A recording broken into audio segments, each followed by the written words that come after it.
Et bonjour à tous, j'espère que vous allez bien. Petit point restock rapide avant de commencer le sujet de la vidéo. Je vais recevoir énormément de Dracofeu. Je me suis fait un petit kiff, donc on va avoir un restock de Dracofeu, il y en a énormément. Il y a le Dracofeu S9, la numéro 118, on a la numéro 103, on a la numéro 102. On va avoir également, si on part dans l'autre sens, on va avoir le Dracofeu de Team Rocket. Non, parce que j'essaie de tout me refaire juste de tête là, hein, j'ai pas de fiche. Hein. On a le Dracofeu de Jim. On a du Dracofeu de CP6, il y a plusieurs Dracofeu de XY. Il y a le Dracofeu de SC, c'est le SC1 et non pas le SC2. Il y a pas mal de Dracofeu qui arrivent. Ce que je fais chaque fois que j'ai un restock, je mets les cartes disponibles sur le site, sur Japan TCG. Ensuite, elles sont disposées proprement sur ma table. Et là, je fais une story Instagram dans la seconde. Une story ou un post en fonction du mood du moment, donc n'hésite pas à follow Japan TCG sur Instagram, je te mettrai le lien directement dans la description. Pour ce qui est d'éviter de rater des restocks, c'est le plus efficace.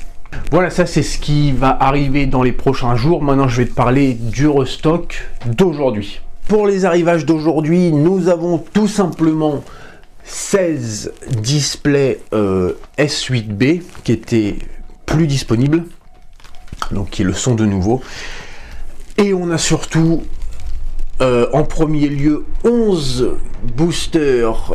Celui-ci c'est le DP4 et Gecko no Tsuiseki.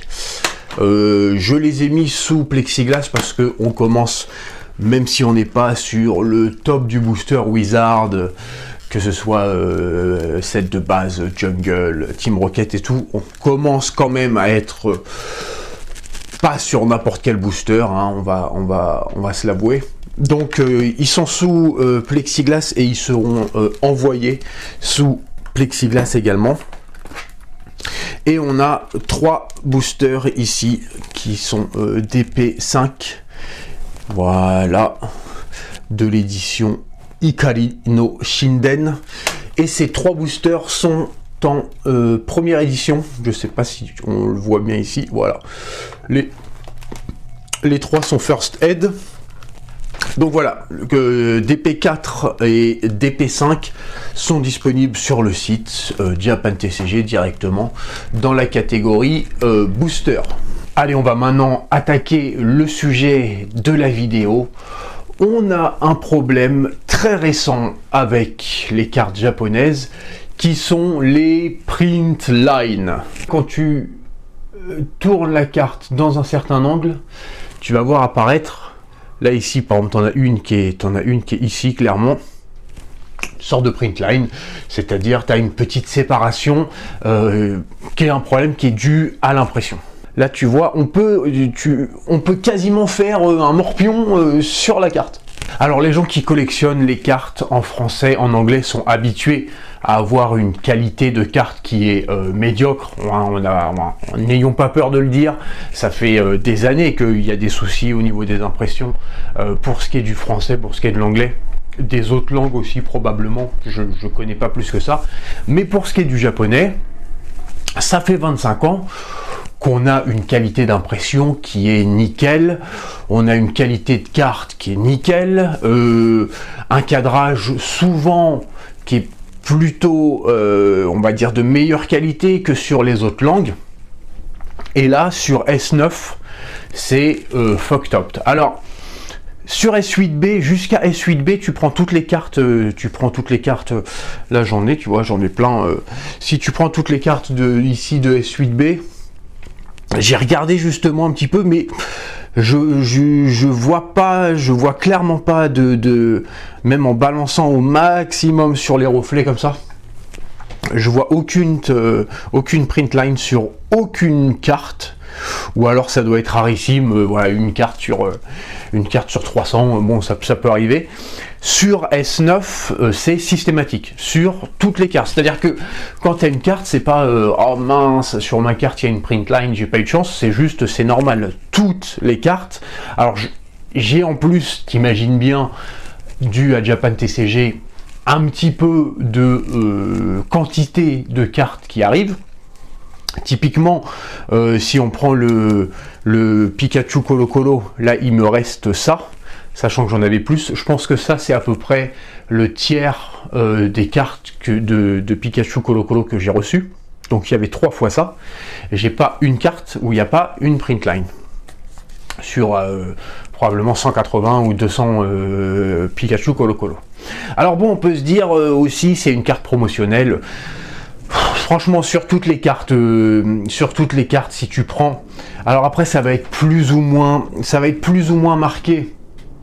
Sur celle-ci, tu as celle-ci, non, j'allais dire ça va à peu près, mais tu vois, si tu balances vraiment le reflet à fond, tu as une ligne ici, tu as une ligne ici, tu as une ligne ici, en dessous ça va.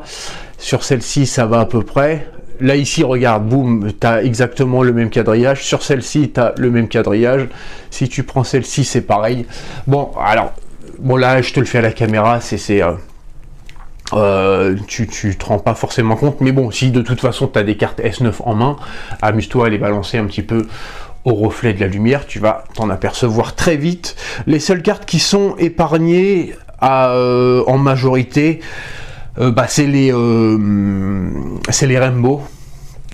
Alors, est-ce que l'impression sur les Rainbow est meilleure ou est-ce que c'est juste en fait l'effet du Rainbow comme l'effet du Gold qui fait que ça masque un peu tout ça?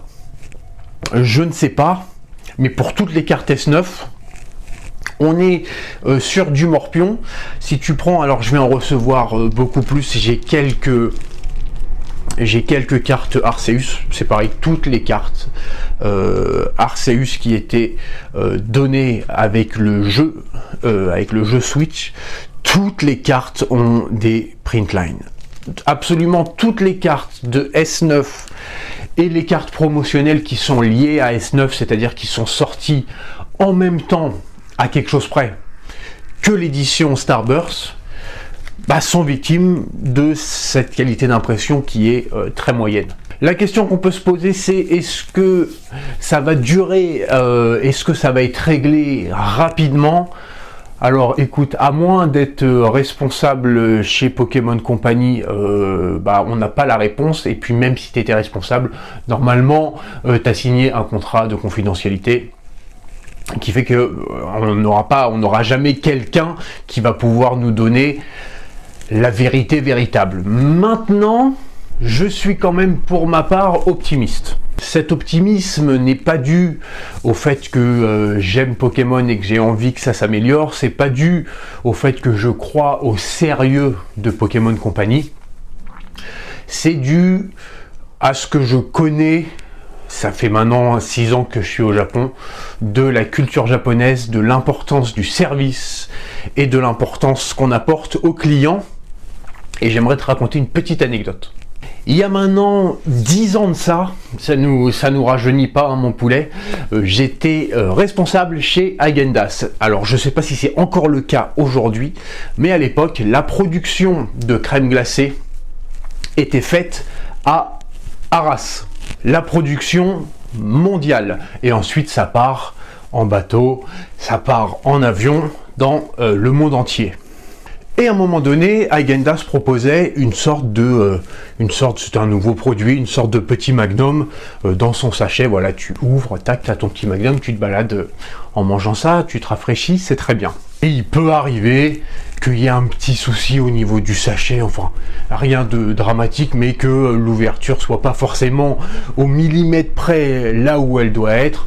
Bon voilà, des petits trucs de fabrication qui sont vraiment du détail de chez détail. On parle même pas de la qualité de la crème glacée, on parle pas du produit à l'intérieur, mais juste du sachet. Et ça pose aucun souci que ce soit pour ce qui est des livraisons pour l'Europe, pour les États-Unis, sauf pour le Japon. effectivement, c'est arrivé que l'ouverture sur le sachet soit un tout petit peu décalée. Alors, ça passe pas le contrôle qualité au Japon et il te renvoie toute la cargaison. C'est-à-dire que toi qui produis pour le monde entier, t'envoies du coup plusieurs dizaines, voire centaines de tonnes de ce produit-là pour Häagen-Dazs Japon, et eux, ils te renvoient le produit parce que la fermeture, elle est à côté, ça dégage. Voilà, c'est un petit exemple amusant, mais sur le principe, c'est révélateur.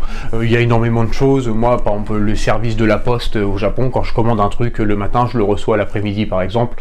Au pire des cas, le lendemain. Et voilà, le client, c'est quelque chose, c'est Dieu au Japon. Mais vraiment, c'est vraiment Dieu. Bah, d'ailleurs, on t'appelle Okaksama quand t'es client, que ce soit dans un restaurant, que ce soit n'importe où. Quand tu rentres dans un magasin, on te dit bonjour. Quand tu sors, on te dit merci. Quand t'attends pour commander, même au McDo, au moment où tu arrives au guichet, on te dit omatasei itashimashita, qui veut dire désolé de vous avoir fait patienter. Donc, c'est vraiment... Pardon. Le client est vraiment très important, la qualité de service est vraiment très importante. Je vois mal une société comme Pokémon Company dire à ses clients au Japon, bah tant pis, c'est comme ça. Je vois pas bien l'histoire. Voilà, ça fait 25 ans qu'on a des cartes en japonais qui ont une qualité bien supérieure à toutes les langues qui existent. Bon, ils se sont foirés sur une édition. Peut-être que ça va durer quelques éditions, c'est possible aussi, mais j'ai du mal à croire. Après, j'ai pas la science infuse, hein, je te donne juste mon avis. J'ai du mal à croire qu'on arrive en fait à une sorte de déperdition de qualité des cartes japonaises et puis qu'après on se retrouve avec la qualité européenne ou américaine. J'ai du mal à croire à ça. Pour ma part, pour ce qui est de ma collection perso, je m'en fiche un petit peu. J'avoue que je suis un collectionneur, je pense, assez pointilleux pour ce qui est de l'état de la carte. Voilà, si la carte est un petit peu abîmée, ça m'embête de mettre ça dans mon classeur. Maintenant, pour ce qui est de l'état de l'impression, moi je m'en fous un peu. Que la carte elle ait un bon cadrage, pas un bon cadrage. Voilà, moi, après, je comprends qu'il y ait des gens qui veulent vraiment une carte nickel avec pas de souci d'impression. Bon, là, ce sera pas possible pour S9, hein, clairement. Mais je comprends tout à fait ça, mais c'est vrai que moi je m'en fous, quoi. Quand il faut incliner la carte, enfin tu vois, par exemple, si je regarde là hein, mon Pikachu Colo Colo, si je regarde les cartes de S9, quand elles sont dans un classeur, que tu tournes les pages, tu vois rien du tout. À partir du moment où voilà, il faut que tu inclines la carte en face de la lumière à 45 degrés pour voir les print lines. Et pour voir un défaut, moi je m'en fous un peu. C'est comme la gradation par exemple, ça m'intéresse pas trop. Bah, on va pas cracher dans la soupe, hein. Je vends des cartes qui sont gradées PSA 10 sur le site, mais pour ce qui est de ma collection perso, j'ai aucune carte gradée, parce que ça m'intéresse pas trop, ce truc de vouloir la note parfaite et tout. Mais encore une fois, je comprends qu'il y ait des gens qui sont vraiment pointilleux, qui veulent vraiment the qualité avec la carte. Bah, c'est vrai que là, c'est contraignant. Voilà, je te remercie d'avoir regardé cette vidéo. N'hésite pas à me mettre un commentaire pour me dire ce que tu en as pensé ou tout simplement pour aider au référencement sur YouTube. Bon voilà, pouce bleu, abonnement, bon tu connais la musique. Je te remercie d'avoir regardé la vidéo en entier si tu es encore là. Et puis je te dis à très bientôt pour la prochaine vidéo. Allez, bye!